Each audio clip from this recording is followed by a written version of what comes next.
যে ভয় ছিল এবং যেই ভয়ে অনেক বেশি আমাদেরকে সাহসী হতে পেছন থেকে টেনে ধরছিল বাংলাদেশ ক্রিকেট দল, বাংলাদেশের 11 ক্রিকেটার মাঠের খেলায় সেই ভয়কে জয় করেছে। আফগানিস্তানের বিপক্ষে বাংলাদেশের লাস্ট 6 ম্যাচের হেড টু হেড যদি হিসাব করা হয় সেটা ছিল 3-3, কিন্তু সবশেষ 5 ম্যাচ ঘরের বাইরে বাংলাদেশের বাইরে তারা যে খেলেছিল তার 5টার মধ্যে একটাতেও জিততে না পারা বাংলাদেশ এমন এক মোমেন্টে আফগানিস্তানকে হারালো যখন এশিয়া কাপে তাদের ডু অর ডাই সিচুয়েশন, এমন এক সিচুয়েশনে আফগানিস্তানকে পরাজিত করলো যখন পরের রাউন্ডে যাবার ক্ষেত্রে জাস্ট পরের ম্যাচটায় আফগানরা যদি শ্রীলঙ্কার বিপক্ষে হেরে যায় তাহলে বাংলাদেশের যাও কেউ ঠেকাতে পারবে না। আজকের এই ম্যাচে 4টা পরিবর্তন। আজকের এই ম্যাচে নাসুম আহমেদ, যাকে নিয়ে গত কদিন থেকেই এশিয়া কাপ শুরু হওয়ার আগ থেকেই চিল্লাচ্ছিলাম, নানা কন্টেন্ট করেছি, তাকে সাহস দেওয়ার চেষ্টা করেছি, নাসুমকে কেন রাখা হয় না 11-এ সেই বক্তব্য সবার আগে সবার সামনে উপস্থাপন করেছি। Taskin Ahmed without any reason যাকে ড্রপ করা হয়েছিল শ্রীলঙ্কা ম্যাচে, গুরুত্বপূর্ণ ম্যাচে তাকে ড্রপ করে হংকং ম্যাচে খেলিয়ে দেওয়া হয়, সেই তাসকিন ব্যাক করলেন।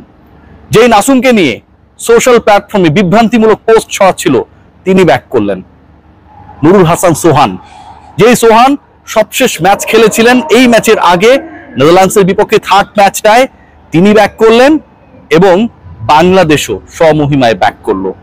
খেয়াল করে দেখবেন যে আজকের এই ম্যাচে বাংলাদেশের স্টার্টটা ছিল অসাধারণ, সেটা ব্যাটিং বলেন বোলিং বলেন, আর ওই স্টার্টটাই আসলে বাংলাদেশকে বদলে দিয়েছে। ওই স্টার্টটাই আফগানিস্তানকে হারাতে সাহায্য করেছে, ওই স্টার্টটাই বাংলাদেশকে যে মোমেন্টাম দিয়েছে সেই মোমেন্টামে বাংলাদেশ এখন সুপার 4-এর পথে এক পা দিয়ে রেখেছে। বাংলাদেশ দল গত 11টা ইনিংসে টি20তে যারা 50+ পার্টনারশিপ করতে পারে নাই সেই দলের ওপেনার যখন চেঞ্জ হয়ে যায়, সাইফ হাসান আন্ডার প্রেসার আবারও প্রচন্ড চাপে যখন তাকে ওপেনিং এ নামানো হয়, যখন পারভেজ হোসেন ইমনকে ড্রপ করা হয়, ফেইল করলে এটা নিয়ে প্রচুর সমালোচনা হতো, সেরকম একটা সিচুয়েশনে তিনি পাস করে যান। 28 বলে 30 রান, স্ট্রাইক রেট দেখে মনে হবে যে কি এমন করেছেন, কিন্তু যেই সিচুয়েশনে ছিলেন প্রথম 2 ওভার ব্যাটে বলে কানেকশন হচ্ছিল না, ঠিক ওই সিচুয়েশন থেকে যেভাবে স্ট্রাইক রেট প্রোটেক্ট করেছেন, এক্সেলারেট করেছেন, পিটিয়েছেন, 50+ পার্টনারশিপে তানজিদ হাসান তামিমকে সঙ্গ দিয়েছেন, তামিমের ঝড়ো ইনিংসটাকে বড় করার ক্ষেত্রে অসাধারণ একটা মিথস্ক্রিয়া করেছেন। I have to give my salute to him. খেয়াল করে দেখবেন তানজিদ তামিম যেই কাজটা করেছেন 4টা 4 3টা ছক্কায় শুরুতে বাংলাদেশের ইনিংসে, পাওয়া পেতে 59 রান তোলা, বাংলাদেশের হয়ে 50+ পার্টনারশিপ 11 ম্যাচ পরে করা, প্রতিপক্ষের বোলিংকে ঘুরিয়ে দেয়া, স্পেশালি প্রথম 2 ওভারে বাংলাদেশের রান ছিল তখন মাত্র 8, সেই জায়গা থেকে 3rd ওভারে 16 রান নেয়া, ফজল হক ফারুকীর বলে 1 ওভারে 6 বলে 4টা 4 মারা, গাজনফরকে যখন ভাবা হচ্ছিল আনপ্লেয়েবল, শেনন বা মুরালির কাতারের কেউ একজন, ঠিক তখন পাওয়ার লাস্ট ওভারটায় কাজে লাগিয়ে 1 ওভারে 19 রান দিয়ে পুরো বাংলাদেশের ব্যাটিং মোমেন্টাম ক্রিয়েট করতে Tanzid Hasan Tamim played a very crucial role. আমরা যদি খেয়াল করে দেখি মিডল আলোচনাটা আমি করব তাওহিদ হৃদয়কে নিয়ে আলোচনা, শামীম হোসেন পাটোরিকে নিয়ে আলোচনা, জাকের আলী অনেককে নিয়ে আলোচনা, কিন্তু নাসুম আহমেদের আলোচনাটা আমার কাছে মনে হয় যে আরো আগে করাটা সময়ের দাবি। যে ছেলেটাকে সবশেষ 2 ম্যাচে বসিয়ে রাখা হয়েছে, নেদারল্যান্ডসের সিরিজে ম্যান অফ দ্য ম্যাচ হওয়া নাসুম আহমেদ অবশেষে সুযোগ পেলেন।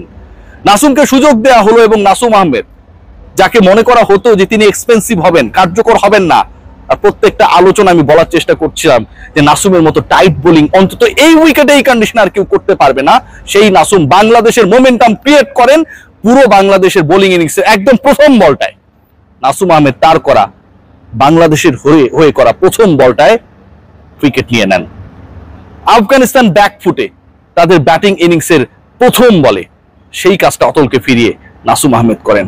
3rd ওভারে এসে আরো একটা উইকেট, পাওয়ার প্লেতে আফগানরা চাপে, বাংলাদেশ যেখানটায় পাওয়ার প্লেটে প্রায় 60 তুলেছিল, আফগানদের 30 রান তুলতে হাসপাস অবস্থা, বাংলাদেশ আসলে ম্যাচটা জিতে যায়। ঠিক তখনই বাংলাদেশ ম্যাচ জিতে যায়, কিন্তু তারপরেও কথা থাকে শেষে এসে যখন একটা সময় মনে হচ্ছিল আফগানরা আমাদের রানটাকে চেস করে ফেলবে, বাংলাদেশ এমনিতেই অন্তত 20 রান কম করেছিল, সেই সংখ্যা থেকে যখন মনে হচ্ছিল চেস করে ফেলবে, মুস্তাফিজ এবং Taskin back to back breakthrough এনে দেন।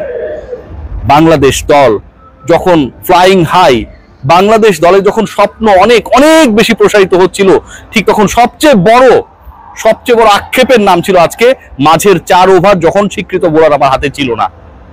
3 ওভার সাইফকে করানো হয়েছে, 39 রান দিয়েছেন। 1 ওভার করানো হয়েছে শামীম হোসেন পাটোয়ারিকে, 16 রান দিয়েছেন। এই 4টা ওভারে 55 রান তুলেছিল আফগানিস্তান, যাদের বিপক্ষে বাংলাদেশের জয়ের মার্জিনটা আরো অনেক বেশি কনভিন্সিং হতে পারতো, সেটা হয় নাই। ওই মাঝের 4টা ওভারে ওকেশনাল বোলারদের দিয়ে করানোর কারণে পার ওভারে 14 করে তুলেছে। What about Jaker Ali Anik, what about Nurul Hasan Sohan? এই আলোচনাটা করলে রিভার্স হয়ে যায়। নুরুল হাসান সোহান লাস্ট ম্যাচ যেটা খেলেছিলেন 11 বলে 23 রান করেছিলেন যতটুকু আমার মনে পড়ে। সেই ম্যাচে নুরুল হাসান সোহান বাংলাদেশের স্কোরটাকে ভদ্রস্ত করতে হেল্প করেছিলেন সিলেটের মাঠে নেদারল্যান্ডসের বিপক্ষে। After 3 years he got chance into the T20-11। Nurul Hasan Sohan আবারও মাঝে 2 ম্যাচ পরে সুযোগটা পেলেন। জাকের আলী অনিক, নুরুল হাসান সোহান, আমি বললাম যে রিভার্স ডিসকাশন। একই সাথে যখন ব্যাট করছিলেন, শেষ 11 বল বাকি, নুরুল হাসান সোহান ব্যাট করতে নামলেন, খেলেছিলেন 6 বল, রান করেছেন 12টা, 200 স্ট্রাইক রেট। তার পার্টনার জাকের টানা 4 বলে, দুটো ভিন্ন ওভারে টানা 4 বলে ব্যাট এবং বলের সংযোগ করতে ব্যর্থ হয়েছেন। সেই বলগুলো বোলার করেছে যেন কোনো ব্যাটার স্ট্যাম্পের সামনে দাঁড়িয়ে নেই, উইকেট কিপার কিপিং করছে, তার হাতে সবগুলো গিয়ে উঠেছে। 13 বলে 12 রানের স্ট্রাইক ইনিংসটা, 90+ স্ট্রাইক রেটের ওই ইনিংসটা স্লগিং এ বাংলাদেশকে আনস্মার্ট বাংলাদেশ হিসেবে পরিচিত করেছে। শামীম হোসেন পাটোয়ারি 11 বলে 11 বেশি করতে পারেন নাই। লিটন কুমার দাস গুরুত্বপূর্ণ ম্যাচে ব্যাট হাতে ফেইল করেছেন, লাইক দ্য আদার ম্যাচ। বাংলাদেশের স্মার্ট টোটালটা হবার ক্ষেত্রে, 150 ক্রস করার ক্ষেত্রে বড় ভূমিকা পালন করেন সেই সোহান, যে সোহানকে আপনারা উঠতে বসতে, চায়ের টেবিলে, লাঞ্চের টেবিলে, রাতে ডিনার করার পর টেলিভিশন সেট খুলে গালি দেন, কোনো কাজে আসবে না, কাজে লাগবে না, এরকম একটা কথা বলেন। সেই সোহান 200 স্ট্রাইক রেটে ব্যাট করে বাংলাদেশের ইনিংসকে ভদ্রস্ত করার চেষ্টা করেছে, ওয়াইল জাকের আলী অনেক ব্যাট বলের কোনো কানেকশন করতে পারছিলেন না। ওয়াইল শামীম হোসেন পাটোয়ারি কিংবা লিটন কুমার দাস 100+ স্ট্রাইক রেটে, অন্তত 100+ স্ট্রাইক রেটে ব্যাট করতে ব্যর্থ হন। বাংলাদেশের চমকপ্রদ আরো কিছু জিনিস রয়েছে। রিশাদ হোসেন অসাধারণ খেলেছেন, তার উপর আস্থা যখন চলে যাচ্ছিল, লাস্ট ম্যাচে 1 ওভারের বেশি যখন বলটাকে ক্যাপ্টেন দেয় নাই, 18 রান দিয়েছিলেন। আফগান বোলারদের এগেনস্টে বাংলাদেশের ব্যাটাররা সফল হওয়ার পর রিশাদ কি করেন? এমনিতেই একজন বোলার কম, ওকেশনাল বোলারদের 4 ওভার করানো হয়েছে। রিশাদের বল আজও কি প্রপারলি গ্রিপ করবে না, পিচ করবে না, আজও কি তার এগেনস্টে অ্যাটাকিং হবেন? না, হয় নাই। উইকেট নিয়েছেন গুরুত্বপূর্ণ সময়ে, মোমেন্টাম যখন বাংলাদেশ থেকে শিফট করে প্রতিপক্ষের দিকে চলে যাওয়ার চেষ্টা করছিল, ঠিক তখন রিশাদের ব্রেক থ্রু। কামব্যাকটা এভাবেই করতে হয়, ইম্পর্টেন্ট ক্রিকেটারদের কামব্যাক হয় ইম্পর্টেন্ট ম্যাচে। রিশাদ এটা করে দেখিয়েছেন। Nasum from know where Phoenix পাখির মতো এসে সব জয় করেছেন। নুরুল হাসান সোহানের ওই 12 রানের 6 বলের ইনিংসটা বাংলাদেশের স্কোরকে ম্যাজিক্যাল 150 ক্রস করতে হেল্প করেছে। এবং আরো দুজনের কথা বলতে হবে, মোমেন্টাম শিফটিং এর ওই সময়টায় যখন তাসকিনে বলে অলমোস্ট বাউন্ডারি হয়ে যাচ্ছিল, তানজিম সাকিব যে ফিল্ডিংটা করলেন, 3টা রান বাঁচিয়ে দিলেন। তাসকিনের একই ওভারে যখন ক্যাচ উঠলো, এখানকার স্কাই এমন একটা সিচুয়েশন ক্রিয়েট করে, লাইটের রিফ্লেকশনস থাকে, ওই জায়গাটায় সাইফ হাসান যে ক্যাচটা নিল, বাংলাদেশের মোমেন্টাম শিফটিং করতে চাইলেও শেষ পর্যন্ত নিজেদের কাছেই থেকে যায়, বাংলাদেশ ড্রাইভিং সিটেই থেকে যায়। এই অসাধারণ জয় পাবার পরেও বাংলাদেশের আক্ষেপ শেষ 10 ওভারে আমরা 67 রানে বেশি করিনি। 7 উইকেট থাকার পরেও আমরা শেষ 5 ওভারে 35 রানে বেশি করতে পারি নাই। বাংলাদেশ দল শেষ 14 ওভারে, ভাবতে পারুন যে পাওয়ার প্লেতে 59 রান করা বাংলাদেশ শেষ 14 ওভারে করেছে মাত্র 95 মতো রান।